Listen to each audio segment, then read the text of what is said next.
Oh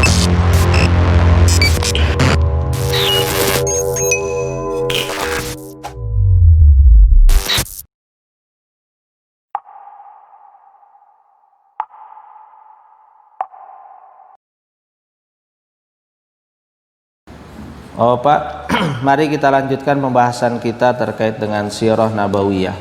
Dan bab yang kita bahas ternyata tepat ya. Tadi ya.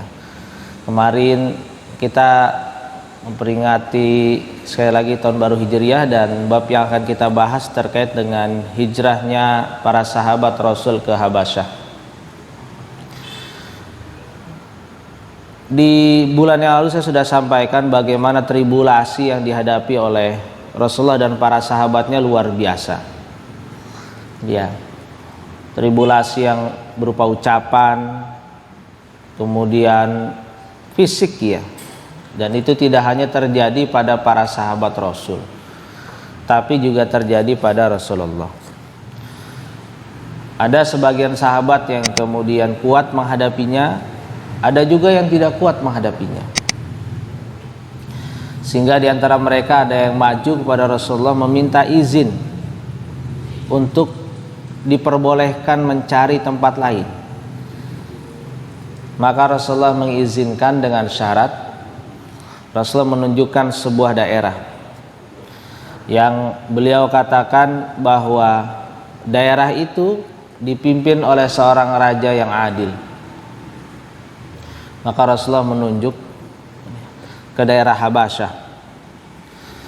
Bapak Ibu yang dimulakan oleh Allah, kalau kita bayangkan peta ya, Jazirah Arab dan Habasyah, itu kita akan menyeberang laut nanti di sana. Menyeberangi laut. Habasyah, Ethiopia. Dia. Maka itu daerah benua Afrika. Sedangkan Jaziratul Arabiyah itu adalah daerah Asia. Maka para sahabat diizinkan oleh Rasulullah untuk hijrah ke sana. Maka berhijrahlah. Ada yang mengatakan 13 orang plus 4 orang, ada yang mengatakan 14 orang plus 4 orang. 4 orangnya maksudnya ummahat para sahabiyah. Maka berangkat mengenakan dua berjalan, kemudian memakai dua sampan sederhana, menyeberangi lautan. Ya, dipimpin oleh sahabat mulia Ja'far bin Abi Thalib, kakak dari Ali bin Abi Thalib radhiyallahu anhu. Berangkat mereka di sana. Kemudian sampai di Habasyah, diterima dengan baik oleh raja, oleh daerahnya. Karena apa, Bapak-bapak yang dimuliakan oleh Allah? Seorang muslim itu adalah orang yang, kata Rasulullah, pertama bahwa mathalul mu'minu, kata Rasulullah, sesungguhnya seorang mukmin itu seperti nakhl, seperti lebah. Dia tidak akan memakan yang buruk. Dia hanya makan yang baik-baik saja dan mengeluarkan yang baik-baik saja. Saat dia hinggap di bunga, dia akan mengambil sarinya tanpa merusak pohonnya. Maka para sejarawan Pak ya, saat Islam itu disebarkan di Nusantara, dia itu tidak merusak sendi-sendi kehidupan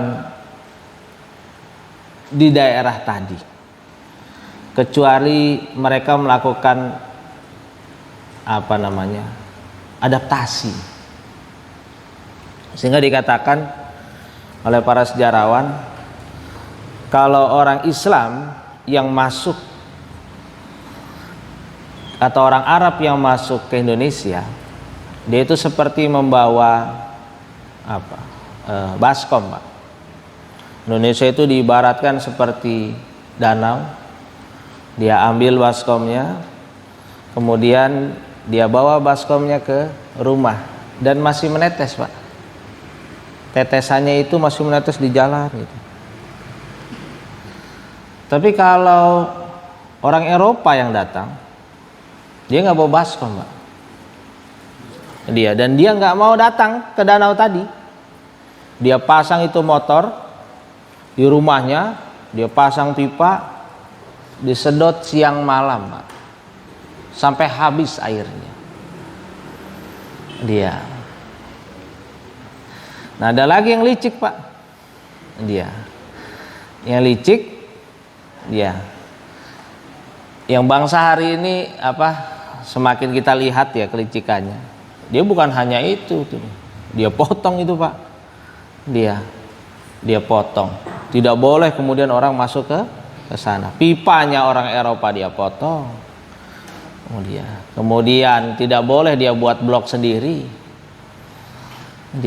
Akhirnya di banyak sejarah dikatakan bahwa cuman orang-orang Arab yang ikut membela kemerdekaan di negara kita, sedangkan bangsa yang lain, keturunan yang lain itu lebih sering bermusuhan.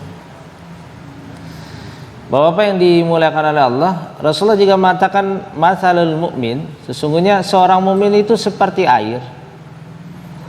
Adem, Pak, baunya adem aja. Atau seorang muslim, kata Rasulullah, man salima, ada orang yang kemudian lisannya itu nggak akan mencela-mencela, nggak akan kemudian merusak, nggak akan membuat hoax segala macam.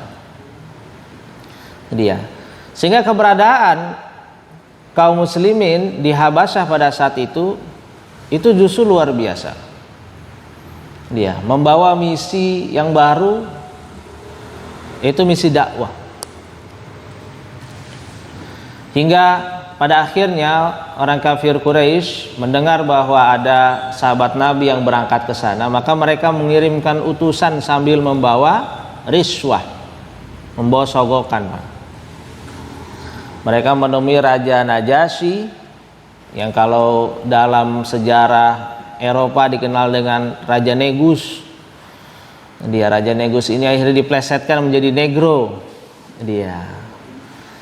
Jadi sebenarnya istilah negro kalau kata sebagian sejarawan itu diambil dari sebutan Raja Najasyi yang beriman pada Allah dan adil.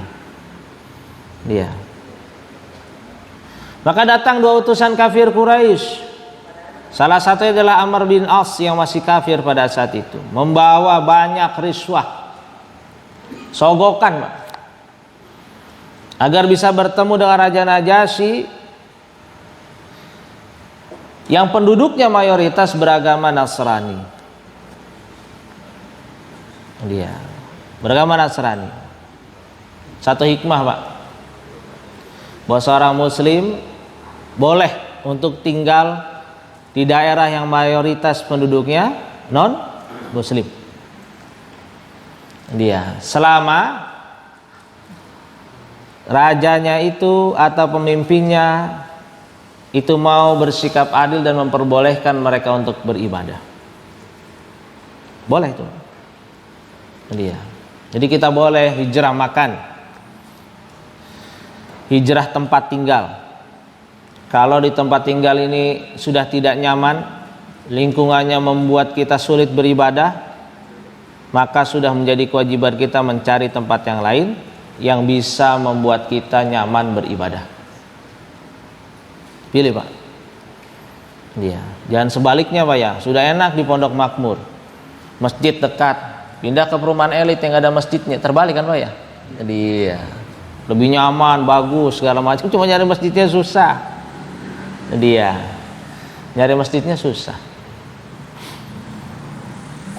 Lanjut, Pak. Hingga akhirnya kemudian Amr bin As berhasil menemui Raja Najasyi. Maka terjadilah dialog bahwa sesungguhnya Raja, ada orang-orang bodoh di antara kami yang berhijrah, yang datang ke daerah kamu. Kami yang tadinya bersatu padu, karena mereka jadi berpecah belah. Mereka menghina Tuhan-Tuhan kami. Di samping kanan kiri Najasyi ada pendeta-pendeta mereka. Kata Raja Najasyi, saya tidak akan menghukum mereka sebelum saya bertabayun. Maka dipanggil. Maka Ummu Salamah Pak, di dalam sirahnya Pak, banyak Pak, mau sirah yang pendek, mau sirah yang banyak, itu bercerita bagaimana umat Islam itu menghadapi Amr bin As. Dia itu luar biasa, debatnya luar biasa. Maka kita membutuhkan Pak orang-orang yang jidalnya hebat, pintar berargumentasi. Dia pintar berargumentasi. Maka akhirnya Amr bin As dihadapi oleh Ja'far bin Abu Thalib. Dia dikatakan bahwa, saya bacakan saja Pak ya.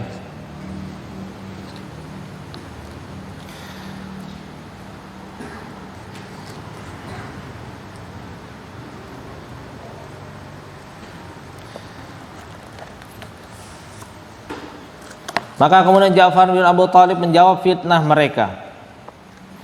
Dia berkata, wahai raja, dahulu kami adalah orang-orang jahiliyah, orang jahili, orang bodoh. Said Qutb mengatakan kebodohan mereka dikarenakan mereka menyembah sesuatu yang mereka buat sendiri. Umar bin Khattab kadang tertawa setelah sholat dan kadang menangis setelah sholat. Ketika ditanya kenapa menangis dan tertawa, saya itu kalau pergi dagang, itu saya cari batu. Saya cari batu yang paling bagus dan saya cari batu yang paling tidak bagus. Yang bagus itu saya jadikan Tuhan, saya tenteng-tenteng kemana-mana, saya kasih minyak, kata dia. Batu yang nggak bagus saya jatuh di jalan. Akhirnya Tuhan saya itu saya jadikan sebagai tatakan saat saya ingin ngerebus air. Dia, saya sedih dengan kebodohan saya, tapi saya tertawa, kata dia. Gimana, kata Tuhan saya minyakin segala macam, saya tatak itu Pak. Tertawa.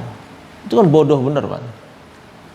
Dia, dan kebodohan itu diulang-ulang oleh mereka, berulang-ulang sejak dari zaman Nabi Nuh. Kebodohan itu berulang-ulang dilakukan oleh mereka. Dia, kami menyembah patung-patung, memakan bangkai. Jadi orang Arab itu memakan bangkai Pak. Dia, dalam Islam haram memakan bangkai. Dikatakan bangkai kalau darahnya tidak dialiri. Cara mengaliri darah macam-macam. Yang paling cepat adalah menyembelih di leher. Kita punya kerbau, kerbaunya masuk sumur Pak ya. Dia susah kan ngangkatnya Pak, kerbau gimana angkatnya Pak? Dia, palanya masuk ke dalam, sudah kelelep, kita lihat tuh masih gerak-gerak, kita sembelih di kakinya, maka masih dikatakan halal. Dia, tapi sudah mati kita sembelih, haram. Dia, maka haram di sana. Kami memakan bangkai, maka orang Islam itu tidak memakan bangkai. Dia, makanan yang layak dimakan diperbolehkan Allah dan Rasulnya, namanya makanan yang halal.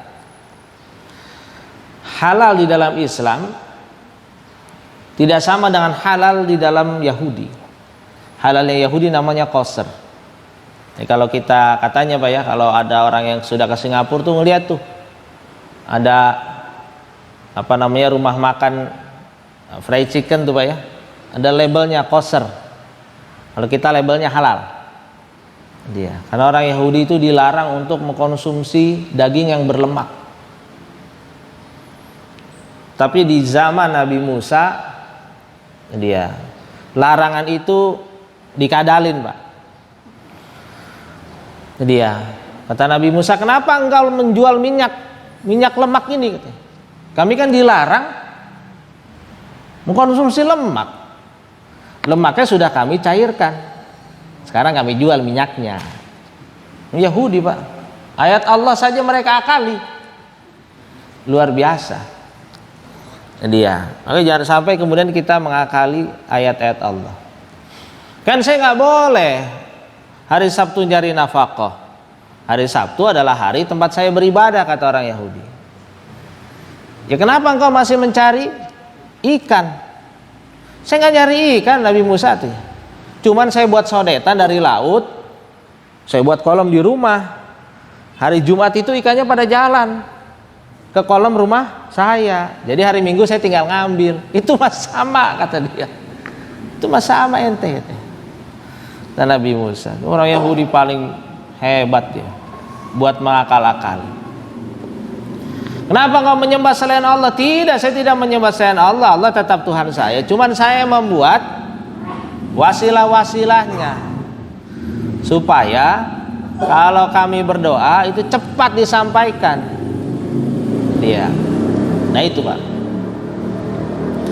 Melakukan perbuatan keji, memutus tali kerabat, bersikap jelek terhadap tetangga, yang kuat menekan yang lemah. Begitulah keadaan kami saat itu hingga Allah Subhanahu wa taala mengutuskan kami seorang rasul yang berasal dari kami sendiri.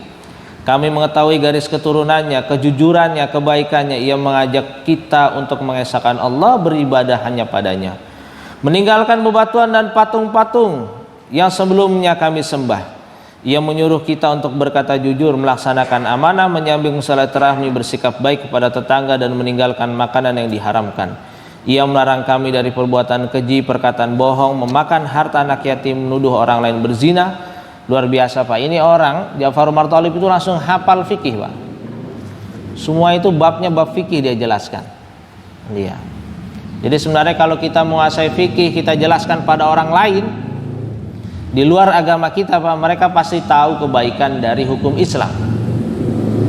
Hari ini dikarenakan kita tahu sedikit tentang fikih, sehingga kita tidak bisa menjelaskan dengan baik kepada mereka yang non muslim, ya, yang non muslim.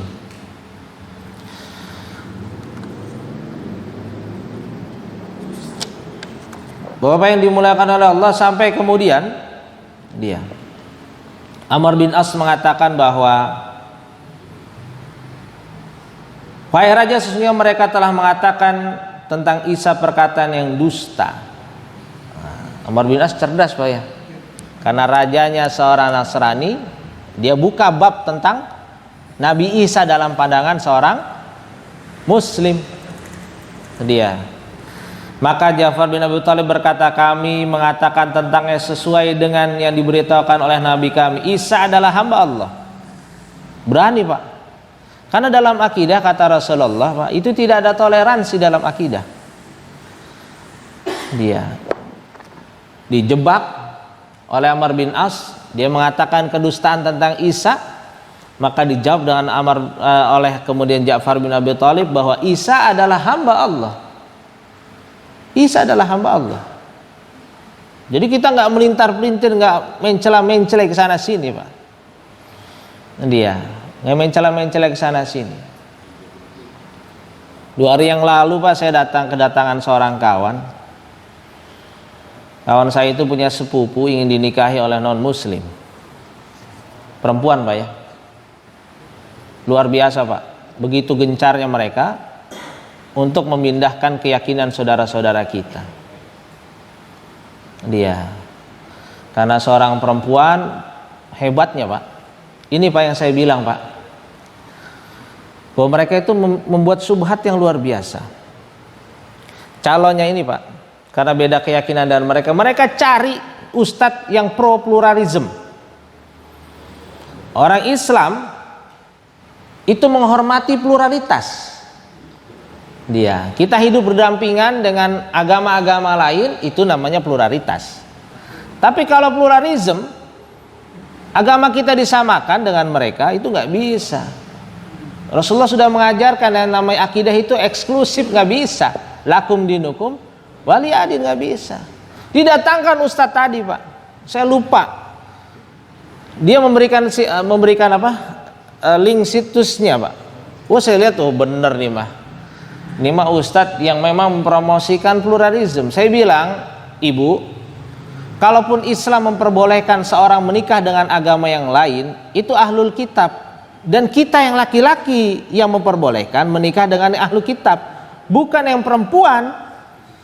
Dia, kalau ditarik hikmahnya banyak sekali. Ketika laki-laki menjadi atau menikahi ahlul kitab diperbolehkan, itu hikmahnya banyak. Salah satunya bisa mewarnai. Tapi kalau wanita dalam kondisi apapun rapuh, terjepit pasti. Dia. Waduh Pak, udah gak karuan deh, ibunya udah nangis, sudah pengen bunuh diri aja Pak. Nauzubillah min zalik. Dia. Nah begitu tuh. Modusnya biasanya begitu Pak. Kerja, setelah kerja apa? Nanti kenalan. Padahal dari rumah ke kantor itu masih bisa ditempuh pakai mobil, bisa didukdak Pak. Tapi sengaja nanti tinggal di apartemen. Dia. Biar nanti bebas, keluar masuk, gitu Pak. Jadi ya. Nah kemarin saya diundang oleh kawan saya tadi, kebetulan sedang khitanan, qadarullah saya nggak bisa hadir karena saya harus antar ibu saya ke rumah sakit. Istri saya yang datang, dibilang, Bi, ditungguin padahal sama ibu, itu dia. Saudaranya sudah ada, katanya gitu. Kadang-kadang ada satu sisi Pak yang kita tidak bisa masuk ke privasi orang lain Pak ya, kecuali orang lain itu membukakan dia. Saya bilang mudah-mudahan keluarganya bisa rembukan. Ini traumatik Pak, karena sepupu yang satu lagi itu juga sudah pindah keyakinan. Dari apa? Karena dia senang satu olahraga, pelatihnya kemudian mendekatkannya, akhirnya masuk ke dalam agama tadi. Inilah pentingnya Pak, orang-orang saleh itu menguasai berbagai macam cabang olahraga. Dia. Itu yang pentingnya. Jadi yang kasus begini Pak, itu saya sering dapat Pak. Dia. Saya sedih itu ya. Sedih itu kalau dengar kayak begitu tuh. Nggak bisa apa-apa kita. Dia nggak bisa apa-apa. Dan mereka nggak mau Pak namanya lamaran. Karena kalau lamaran pasti ditolak. Pokoknya besok September nikah, sudah ada undangannya segala macam. Gitu Pak. Oh nauzubillah min dzalik. Kemudian Ja'far bin Abu Thalib kemudian radhiyallahu anhu berkata, Isa adalah hamba Allah, Rasulnya, rohnya dan kalimatnya yang ditiupkan kepada Maryam yang masih gadis suci. Maka Raja Najasyi dia selalu membawa tongkat, dia memukulkan tongkatnya. Sesungguhnya perbedaan antara kamu dan kami hanya sebesar tongkat ini saja. Silakan engkau tinggal di negara kami sebebas-bebasnya. Kalah Pak tuh Ja'far bin Abi Thalib, tapi kemudian di kanan kiri Najasyi para pendetanya itu mendengus.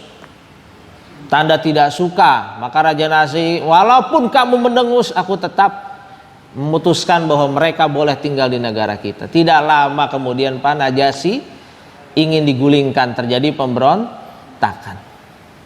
Selalu begitu Pak. Dia selalu seperti itu. Dia saat Presiden Mursi almarhum Pak ya, itu membuka pintu-pintu untuk bantuan ke Gaza, ke Palestina, wah itu Pak digulingkan Pak ya. Dia digulingkan. Dengan mudah digulingkan. Karena mereka ya berjamaah. Kalau untuk urusan terhadap muslim mereka akan membuang ego mereka. Dia mau Rusia Amerika kalau ngadepin muslim bersatu. Dia, tapi kalau urusan ekonomi mereka nanti agak berpisah sedikit. Dia. Nah, sekarang kita sedih lagi Pak ya. Dia, saudara kita yang muslim justru mendukung mereka ya. Uni Emirat Arab Pak ya. Dia itu mendukung melakukan perdamaian terhadap Israel. Dia Israel dan didukung oleh negara-negara yang lain, didukung oleh Oman, didukung oleh Bahrain. Dia. Jadi begitu Pak. Nanti Bapak pulang ke rumah baca surat Al-Hasyr, Al-Mujadilah dan surat Al-Hasyr Pak. Bagaimana orang-orang munafik itu memang senangnya begitu Pak. Allah sedang tunjukkan nih negara mana yang munafik, yang negara mana yang bukan. Dia. Itu sedih sekali kita. Mereka bersatu padu. Dia. Akhirnya Raja Najasyi itu digulingkan. Sampai para sahabat itu berdoa, ya Allah selamatkan raja ini. Dan alhamdulillah Allah mengabulkan doa para sahabat dan Raja Najasyi berhasil memukul mundur para pemberontaknya. Dia. Luar biasa Pak.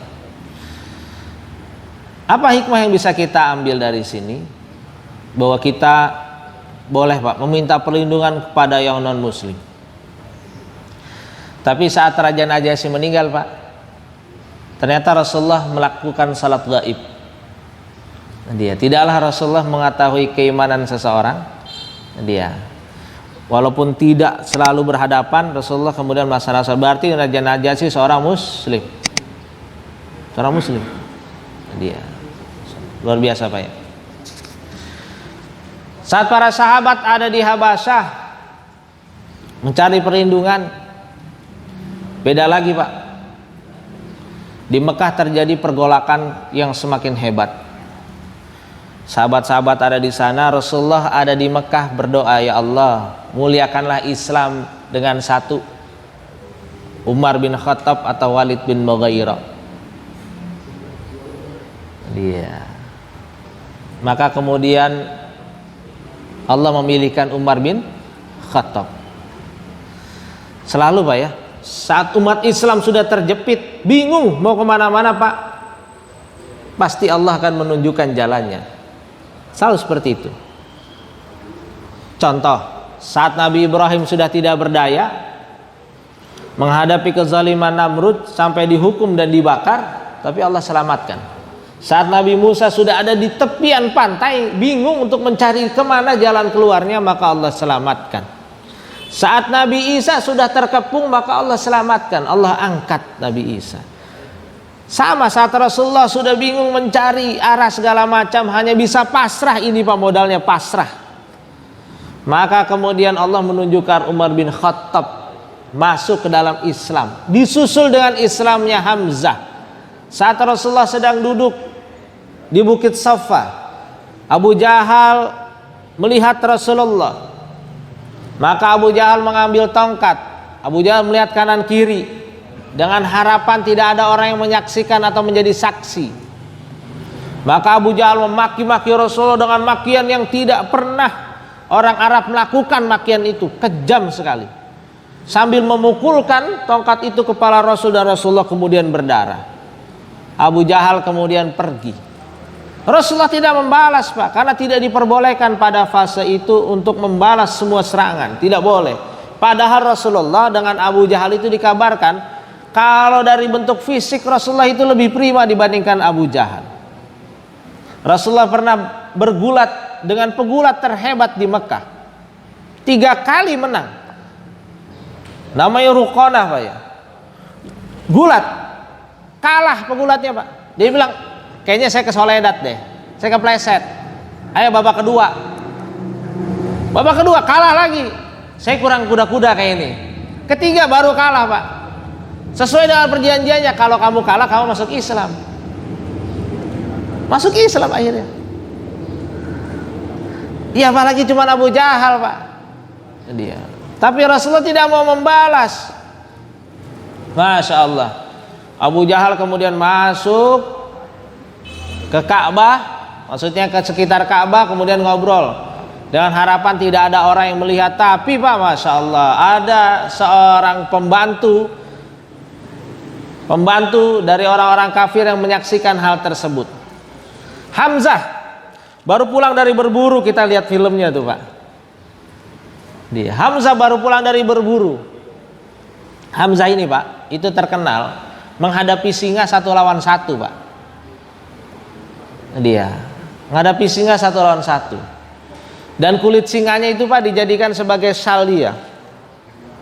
Maka Hamzah itu terkenal Pak. Kita lihat singa di taman safari aja besarnya kayak gitu Pak ya. Masya Allah. Nah dia, itu dihadapi 1 lawan 1. Mungkin pakai senapan masih bisa Pak. Dulu apa Pak? Nggak ada kan Pak? Mau pakai panah Pak, ngambil satunya udah lama. Udah berapa detik Pak? Kita begini udah dicakar Pak. Saya cakar. Udah dapat tuh 20 jahitan kita Pak ya. Ditombak harus tepat. Ini Hamzah, makanya tenar Pak. Maka pembunuh tadi bilang, "Hai Hamzah," dia, "apakah engkau ridho jika kemenakanmu dicaci dengan cacian yang kejam luar biasa dan dipukul kepalanya sampai berdarah?" Siapa yang kamu maksud? Muhammad. Siapa yang mukul? Abu Jahal. Langsung disamperin Pak, dipukul Pak. Dipukul Pak. Berdarah Abu Jahal. Sahabat-sahabat yang ingin bantu Pak ditahan. Biarkan dia melakukan itu. Karena saya sudah mencaci kemenakannya dengan cacian yang tidak akan pernah kalian dengar lagi. Kejam sekali. Dia masih marah Hamzah Pak, pulang. Besok ketemu sama Abu Jahal lagi, dibilang dia ingin menyatakan kebenciannya Pak kepada Abu Jahal. Ente benci sama ponakan aneh ingin tunjukkan biar ente semakin benci dengan keponakan aneh. Apa itu katanya? Aneh sudah ngikutin apa yang dikatakan oleh keponakan aneh. Itu nggak kerasa Pak ngomong mulutnya begitu Pak. Saya sudah ikuti apa yang dikatakan saya. Maksudnya dia sudah berislam. Maka marahlah Abu Jahal pada saat itu. Maka Islam pada saat itu Pak, itu sudah langsung menjadi kuat dengan dua orang hebat ini. Ini Pak pentingnya kita mendekati orang-orang besar. Dia agar mereka bisa mengokohkan dakwah kita. Dia orang-orang berpengaruh. Tapi yang ikhlas Pak ya. Orang berpengaruh yang ikhlas. Bukan orang yang berpengaruh yang sama-sama ingin mempengaruhi kita. Dia untuk mengambil suara umat Islam di kemudian hari ternyata berseberangan dengan Islam. Nauzubillahi min dzalik. Hanya untuk mengambil kepentingan sesaat. Tidak mau kemudian memperjuangkan dan ikhlas. Maka bersyukurlah umat Islam pada saat itu. Maka setelah Umar masuk ke dalam Islam, Rasulullah selalu ditemani oleh Hamzah kemanapun. Tidak ada yang berani mengganggu umat Islam untuk melakukan sholat di Ka'bah.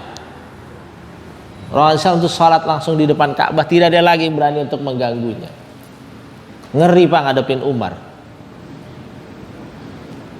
Umar waktu hijrah Pak ya, hijrah ke Madinah itu sendirian Pak. Yang lain hijrahnya itu diam-diam. Rasulullah dan Abu Bakar hijrahnya diam-diam. Umar mah enggak Pak. Dia datang ke depan Ka'bah, dia bilang, saya besok mau hijrah. Jadi siapa yang mau menjegat saya silakan. Besok istrinya jadi janda, anaknya jadi yatim kata dia. Gitu Pak. Kita butuh yang begitu tuh Pak. Butuh yang begitu Pak. Jadi ya, nggak ada yang berani Pak nyegah Umar. Tidak ada yang berani. Umar bin Khattab itu pernah membela Rasulullah itu sampai duel di depan Ka'bah itu Pak. Dari pagi sampai sore Pak duelnya Pak. Satu beres, maju lagi satu. Itu fisiknya kayak apa Pak ya, Masya Allah. Jadi ya, fisiknya apa? Kita tidur aja capek kita Pak. Dari mana? Tidur capek banget tidur. Tidurnya capek kita Pak. Tidurnya capek kita Pak. Malu kadang-kadang Pak. Kalau kita teriak, jihad, malu kita. Aduh, jihad mananya gitu. Suruh jalan aja capek kita. Iya. Masya Allah. Karena mendengar Umar bin Khattab sudah masuk Islam, Islam semakin kuat. Orang-orang yang di Habasyah Pak pulang Pak. Mendapat kabar lebih hebat lagi, kabar hoax. Ternyata kabar hoax tadi dikatakan bahwa seluruh penduduk Mekah sudah masuk ke dalam Islam. Jadi hoax itu dari dulu sudah ada Pak. Di tengah jalan Ja'far bin Abi Thalib bilang, kita masuk ke Mekah apa enggak nih? Dia masuk ke Mekah apa enggak? Dia akhirnya mereka balik lagi Pak. Udah. Dia nggak jadi Pak akhirnya. Jadi berita hoax itu ada Pak. Sejak zaman dahulu. Dia kalau hari ini disebarkan melalui media sosial segala macam, dulu pakai merpati kan Pak ya. Dapat kabar dari Merpati Pos dikatakan bahwa seluruh penduduk Mekah sudah masuk ke dalam Islam. Wah, senang berangkat Pak. Jadi ya, tidak lama setelah itu Pak, setelah Umar dan kemudian Hamzah masuk ke dalam Islam, cobaan bukan semakin surut Pak, orang kafir juga semakin bersatu. Nah dia, kalau kita ambil satu langkah baikan Pak, mereka ngambil 3 langkah keburukan buat menghadapi kita. Selalu seperti itu. Dia, tapi jangan takut, Allah pasti. Akhirnya para sahabat dan Rasulullah diboikot oleh seluruh suku oleh seluruh suku yang ada di Jazirah Arab, diboikot secara ekonomi, tidak boleh menikah dengan orang muslim. Siapa yang membackup Rasulullah? Yang backup Rasulullah adalah keturunan Abdul Muthalib dan Bani Hashim. Ini pentingnya kata Rasulullah mengetahui nasab kita, Pak, karena kita akan kembali lagi pada nasab kita saat kita terjepit. Saat kita terjepit. Saat seluruh suku itu memboikot, maka Rasulullah dibela oleh paman-pamannya, dari kakek dan dari buyutnya. Rasulullah dan orang-orang muslim ada dalam perlindungan mereka. Tapi efeknya Bani Hashim dan Bani Abdul Muthalib juga diboikot, Pak. Diboikot secara ekonomi. Makanya Pak ya, Rasulullah itu belajar dari sini. Saat Rasulullah pindah ke Madinah, setelah Rasulullah membangun masjid, mempersaudarakan orang-orang muslim, Ansar dan Muhajirin, yang Rasulullah lakukan yang ketiga adalah menghidupkan pasar. Tapi ingat Pak, sebelum menghidupi pasar, Rasulullah itu menyuruh para sahabat-sahabat yang mulia untuk membuka lahan-lahan yang tidur. Ada beberapa wadi di sana yang isinya cuma tanah lapang saja. Rasulullah mengatakan, wahai para sahabatku, hidupi semua tanah yang tidak dimanfaatkan. Maka dalam waktu 1 tahun, Pak, umat Islam itu sudah menguasai pertanian di Madinah pada saat itu. Jadi kita mah pengen semangat untuk menguasai pasar, tapi masalah hulunya kita tidak kuasai. Akhirnya ke bahan baku juga dari mereka lagi, kan gitu Pak ya. Konon orang-orang kafir itu sudah siap, orang-orang kafir dari negara lain sudah siap membeli ribuan hektar tanah, karena mereka tahu bahwa bisnis yang paling menguntungkan besok adalah bisnis agroindustri katanya begitu Pak. Agroindustri, semua orang kan bakal makan beras Pak. Jadi ya, enggak sih, kalau nggak makan beras saya sudah latihan bakal makan mie instan. Mie instan juga dari gandum Pak. Jadi ya, dari gandum. Maka dilaporkan, Rasulullah, panen kita hari ini hebat segala macam, buka pasar kata Rasulullah. Kan sudah ada pasar. Ada pasar Yasar, ada pasar A, B, C, D, ada 4 pasar. Kata Rasulullah, itu mah pasar orang Yahudi kata Rasulullah. Buat pasar sendiri. Kenapa buat pasar sendiri ya Rasulullah? Karena kalau ente ikut pasar mereka, aturan mainnya aturan mereka. Cara ngejualnya cara ngejual mereka. Dia. Mereka akan kemudian memaksakan kita untuk menjual semurah-murahnya. Mereka akhirnya mengambil keuntungan sebesar-besarnya, monopoli lagi akhirnya, jadi tengkulak lagi. Maka Rasulullah, siapa yang mau mewakafkan tanahnya untuk dibangun pasar? Saya Rasulullah, cuman tanah saya itu di depan kuburan. Jadi ayo, itu Pak wakaf, Pak wakaf nggak selalu untuk masjid. Bapak punya tanah tuh, ada tanah saya. Dia, silakan tanah saya dijadikan pasar, kan gitu Pak ya, enak Pak ya. Dia. Akhirnya kata Rasulullah, bangun pasar Pak, dibersihin oleh para sahabat, dibersihkan di sana. Gimana Rasulullah aturannya? Kata Rasulullah, aturannya seperti orang yang sholat, orang yang masuk masjid. Yang pertama kali masuk ke dalam masjid berarti ada di shaf pertama. Luar biasa Pak ya. Aturannya seperti orang sholat Pak kata Rasulullah. Silakan biarkan pasar itu dihamparkan saja kata Rasulullah. Aturannya seperti orang sholat. Yang datang duluan menempati spot yang paling menguntungkan. Yang datang belakang berarti dia dapat paling belakang. Hari ini kan kita kalah terus Pak. Karena kalau sudah masuk pasar Pak, yang kuat-kuatan modal akhirnya yang ada di sana. Giliran pasarnya tumpah kemana-mana, diatur akhirnya. Pedagang-pedagang kecil akhirnya tidak sanggup. Dia. Maka di zaman Umar bin Khattab ada seorang sahabat yang membangun pasar. Dia sudah buka lapak, dikit-dikit Pak. Dia tanam tuh pondasi. Sampai kemudian ada tembok kecil seperti lapak. Umar bin Khattab bilang, ini gimana maksudnya katanya. Dihancurkan oleh Umar bin Khattab. Hancurkan. Nggak ada kata Umar bin Khattab nih. Nabi nggak ngajarin begini. Jadi kalau kita lihat sekarang Pak, pasar yang umat Islam kehendaki itu sudah kebayang Pak ya. Pasar-pasar tumpah, pasar malam itu Pak, yang mereka itu boleh dagang sebebas-bebasnya. Siapa yang ngawasin pasar Pak? Ditugaskan langsung Umar bin Khattab. Ya Umar, awasi pasar. Kenapa Umar bin Khattab Pak? Karena Umar bin Khattab itu terkenal dengan sebutan Al-Faruq. Dia nggak mau Pak mencela-mencela. Lu saudara-saudara, kalau salah ya salah. Dia kalau benar ya benar. Nah, kita mah nggak enakan Pak ya. Nah, saudara kita duluan ya udah deh tuh. Dia, masya Allah. Nah Rasulullah tuh diboikot 3 tahun Pak, tidak boleh mengadakan hubungan ekonomi, ngobrol nggak boleh. Bahwa bayangkan Pak,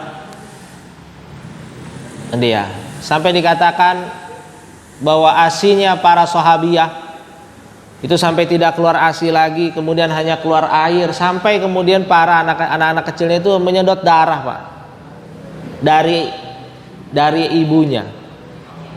Mereka memakan yang tadinya daunnya sudah habis, memakan kulit pohon Pak. Maka Rasulullah sedih ya. Dan perjanjian untuk memboikot itu Pak ada di dalam sebuah naskah.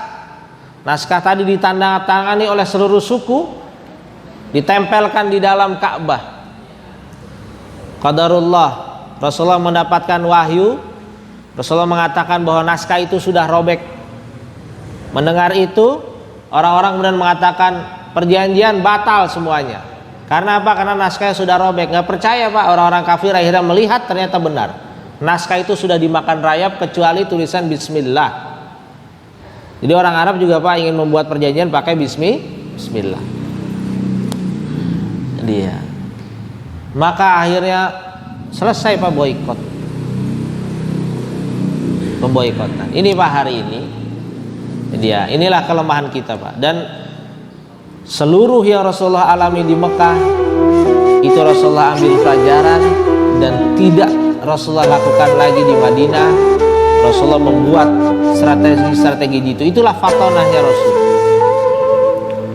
Dia, fatonahnya Rasul. Hijrah ke Madinah. Yang pertama kali Rasulullah bangun masjid. 2 masjid Pak. Kenapa masjid? Karena itu basis kekuatan umat Islam. Nggak ada masjid kita nggak akan kuat Pak. Masjid ditinggalkan hancur kita. Setelah itu persaudarakan antara umat Islam. Dia tidak ada lagi yang namanya suku A, suku B, suku C, suku D. Dia hari ini umat Islam sudah bisa bersatu Pak. Tapi dari sisi fikih kita diadu lagi nih Pak. Fikih diadu lagi. Pusing kita. Dia sekarang di YouTube lagi rame Pak ya, antara istiwa dan tidak istiwa gitu Pak ya. Ya berarti Bapak lihatnya di YouTube, kapan-kapan kita bahas Pak. Dia besok saya hari Ahad itu bahas tentang mazhab, tentang mazhab akidah di dalam Islam. Ada yang menyimpang, ada yang kemudian masih lurus, yaitu mazhab kita Pak Ahlus Sunnah wal Jamaah. Dia Ahlus Sunnah wal Jamaah. Dia karena yang sudah menyimpang dari Ahlus Sunnah wal Jamaah kita harus jauhkan Pak, dan itu bukan dari bagian daripada Islam. Itu bapak-bapak yang dimuliakan oleh Allah. Pada akhirnya pemboikotan pasti akan terjadi. Itu hijrah pertama Rasulullah, memperbolehkan sahabatnya untuk hijrah ke Habasyah. Baik bapak-bapak, sampai di sini. Besok kita masuk setelah pemboikotan Amul Hazan. Amul Hazan yaitu tahun kesedihan. Setelah tahun kesedihan kita bahas hijrah Rasulullah ke Taif. Setelah ke Taif baru Rasulullah hijrah ke Madinah. Dia. Saya tadi malam buka peta Taif Pak. Saya penasaran, saya pengen tahu gunung yang pengen dibalikan mana sih. Google Map saya buka Taif. Karena waktu saya umroh saya nggak sempat ke sana. Dia. Itu Pak, itu benar ada 2 gunung Pak, kanan kiri. Jadi kota Taif itu Pak dia ada di lembah. Dia. Saya baca literatur memang yang ingin dibalikan dua gunung itu, Pak. Ini malaikat nawarin, Muhammad silakan berdoa ya Rasulullah, silakan berdoa pada Allah. Biar gunung itu aku balikan, kata malaikat. Tinggal diginin doang, Pak, itu. Musnah tuh semua orang Taif. Dia. Dan itu perkara yang mudah buat Rasulullah. Cuman ngerobohin gunung. Nabi Nuh itu, Pak, bisa datangkan air, Pak, ya. Kalau cuman gunung mah terlalu mudah. Jadi ya. Baik, apakah tuduhan Islam disebarkan dengan pedang? Bagaimana membantah tuduhan itu? Bapak baca fikih, Pak. Bab Ghazwah itu cuman satu bab, Pak. Bab perang. Kalau kita belajar fikih cuman satu. Lihat Islam dari mulai wudu, sholat, zakat, puasa, haji, muamalah, rodoah, persusuan, pernikahan. Jadi kalau bicara Islam disebarkan dengan pedang, itu subhat yang harus kita jawab. Bawain buku fikih, Pak, kasih. Nih Islam nih, cuman satu bab yang jelaskan tentang perang. Kemudian kasih lagi, Pak, buku tentang Sirah Nabawi, Pak. Nih Sirah Nabawi, kasih tahu bab perang yang sebelah mana. Dia kasih lagi buku akhlak, Pak, bagaimana Rasulullah itu berakhlak. Bahkan di dalam perang pun Rasulullah berakhlak. Kata Rasulullah, jangan meracuni tempat-tempat air mereka, jangan merusak kebun mereka, jangan membunuh wanita dan anak-anak. Dah hari ini, Pak, kemarin baru selesai perjanjian antara Uni Emirat Arab dengan Israel. Besok malamnya Gaza sudah diserang oleh mereka. Korbannya siapa, Pak? Anak-anak itu. Dia korbannya anak-anak. Nggak fair itu, Pak. Jadi perang sama orang kafir, orang kafir mah udah nggak punya aturan kalau perang, Pak. Bapak nanti kagum baca bagaimana orang Ansor kalau berperang, Pak. Jadi orang Ansor, Pak, suku paling besarnya suku Aus dan Khazraj dan suku Yahudi. Jadi ada 3 suku besar, Pak, di Madinah. Suku Aus dan Khazraj itu, Pak, itu pernah diserang, Pak, sebelum Rasulullah datang, pernah diserang sama raja dari Yaman. Serang. Ini mulianya orang Arab, Pak. Pagi hari sampai sore perang, Pak. Malam harinya itu datang pasukan kedua dari Madinah, nyamperin, Pak, orang-orang dari Yaman tadi. Bukan bawa pedang, Pak, bawa makanan, bawa kurma, bawa daging. Rajanya bingung. Ini pasti diracunin. Besok perang lagi, Pak, dari pagi sampai sore. Malamnya datang lagi, Pak. Cobain, Pak, kemarin nggak dimakan, kenapa? Nggak ada racunnya. Dimakan, bener nggak mati, gitu dia. Hari ketiga dia bilang, ini mah cuma ini doang kali, tipu-tipu doang. Hari ketiga lagi, Pak, rajanya penasaran, kita nih perangnya dari pagi sampai sore. Jadi ya, kamu perang dengan gagah berani, kenapa malamnya kamu ngasih makanan? Inilah adat kami. Setiap tamu kami hargai. Kalau ente ngangkat pedang, aneh ngangkat pedang. Malam harinya kan istirahat, ente tamu kita jamu. Maka kata Raja Yaman, udah deh kita pulanglah. Ente jadi sekutu. Masya Allah, Pak. Begitu, Pak, tuh orang Arab tuh, Pak. Orang kafir mah nggak kenal kayak begitu, Pak. Itu mulianya bangsa Arab, Pak. Jadi kita subhat tentang pedang kita sebarkan pada mereka, Pak. Kita lawan mereka itu. Mana Islam yang disebarkan dengan pedang? Tidak ada. Maka Rasulullah mengatakan bahwa, sekali lagi, Pak, Muslim itu seperti lebah.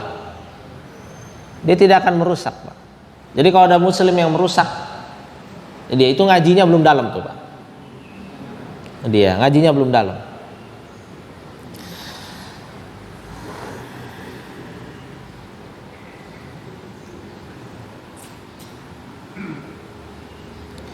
Apa ada hadis ayat bahwa setiap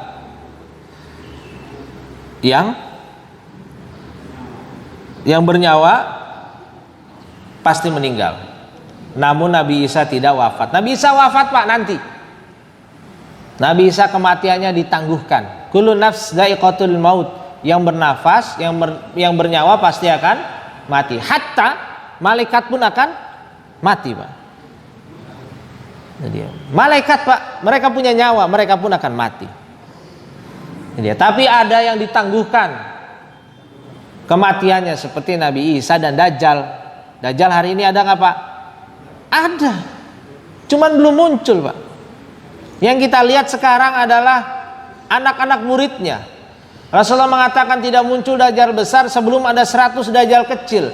Ciri Dajjal kecil adalah memix semua agama, Pak. Ini pluralisme, Pak, di mix semua agama. Dia bilang, oh ini kan ada nih, kita suruh menghormati mereka. Kita hormati, mereka ibadah nggak kita ganggu. Mereka merayakan ibadah juga tidak kita ganggu, biasa saja. Cuman kalau kita bilang seorang muslim tidak boleh menikah dengan mereka, maka kita dibilang radikal. Bagaimana itu dibilang radikal? Nggak bisa lah kita begitu, dibilang radikal. Jadi Nabi Isa ditangguhkan. Pada akhirnya nanti Nabi Isa pun akan wafat dan diwafatkan oleh Allah Subhanahu wa taala. Ini tidak ada yang abadi kecuali Allah Subhanahu wa taala. Kenapa mama Nabi Hamzah tidak menjadi khalifah seperti Ali bin Abi Thalib radhiyallahu? Hamzah bin Abi Thalib, Hamzah itu akhirnya meninggal saat perang apa, Pak? Uhud.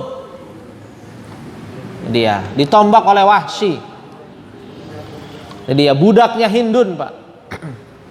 Makanya Rasulullah itu tidak mau melihat wajahnya Hindun walaupun dia sudah menjadi seorang muslim. Dia Hindun menyewa Wahsy, seorang budak dari Afrika yang pintar menombak. Hamzah ada di sana, ditombak dari jauh.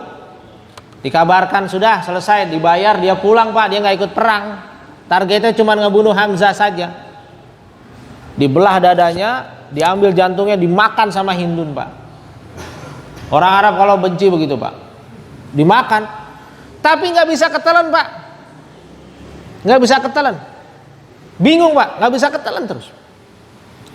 Jadi, Pak, banyak cerita-cerita, Pak, ya, yang kemudian tidak butuh kita lengkapi, dan itu insya Allah bukan Israiliyat.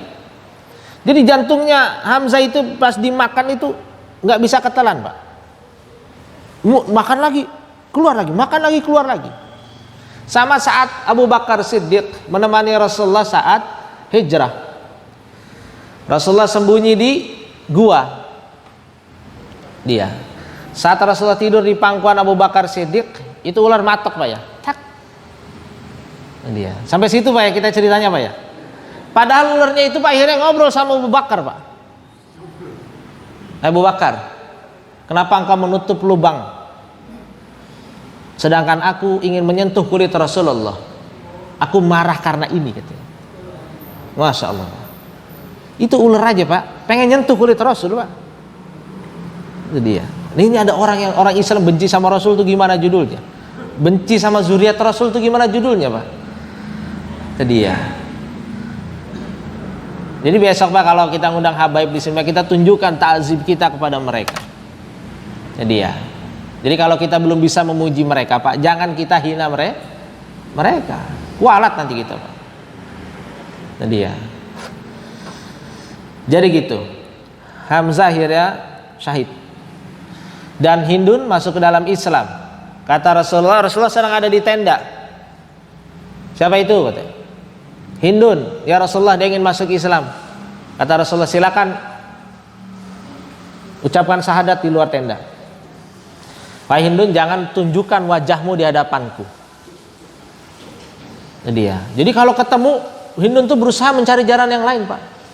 Rasulullah pun sama, nggak mau. Kemudian hatinya akhirnya teringat dengan kematian paman yang disayanginya. Wajar nggak Pak manusia begitu, Pak? Wajar. Jadi Rasulullah mencoba untuk menjaga dan mengkondisikan hatinya. Nah, itu Hindun, Pak, Masya Allah. Tapi Hindun akhirnya jadi pembela Islam juga gitu. Bagaimana hukumnya orang Islam yang punya khodam? Waduh, bab khodam nih, Pak, ya. Jadi pelindung kita, Pak, adalah Allah. Cukup tuh, Pak, ya. Sebaik-baik pelindung adalah Allah. Rasulullah tuh nggak punya khodam, Pak. Jadi ya Rasulullah kebacok Pak, giginya juga tanggal saat perang. Jadi jangan buat khodam. Daripada khodam Pak, mending punya tabungan Pak. Jadi itu lebih dibutuhkan punya tabungan Pak daripada punya khodam. Investasi. Jadi ya. Satu lagi ya. Muhammadiyah dan NU satu nasab maksudnya. Benar nggak seperti yang dikatakan oleh Ustadz Adi Hidayat? Kalau saya yang dikatakan beliau Ustadz besar Pak ya di kita hari ini. Kita punya Ustadz yang luar biasa, Ustadz Adi Hidayat. Jadi ya, dari kalangan tradisionalis sekarang muncul ada Gus Baha Pak ya. Silakan Pak sedot ilmu-ilmu mereka Pak. Saya juga senang kajian mereka tuh Pak. Jadi ya, para ulama itu kalau sudah ketemu saling takzim Pak. Biasanya kita ini Pak yang panasan sama kita Pak. Jadi ya yang emosian gitu ya. Namanya juga supporter bisa begitu Pak, supporter. Yang di lapangan mah nggak berantem kan Pak ya. Yang berantem di luar Persita-Persikotanya. Iya. Supporter mah biasanya ribut Pak. Di kita mah jangan kayak begitu Pak. Kita ikuti guru-guru kita Masya Allah. Apakah benar satu nasab? Ya, nasab keguruan benar tuh dia. Jadi gitu. Kalau nasab sampai ke Rasulullah, wallahu alam bishawab. Saya kurang tahu tuh Pak ya. Jadi ya, nanti kalau saya jawab salah lagi. Jadi ya. Baik Bapak Ibu yang dimuliakan oleh Allah. Jadi ya. Mudah-mudahan apa yang saya sampaikan bisa menjadi penjelas buat kita semua dan bekal buat pertemuan kita di bulan yang akan datang. Itu saja. Al-haq min rabbikum fala takunanna minal mumtarin. Kita tutup dengan doa kafaratul majelis. Subhanakallahumma wa bihamdik asyhadu an la ilaha illa anta astaghfiruka wa atubu ilaik. Assalamualaikum warahmatullahi wabarakatuh.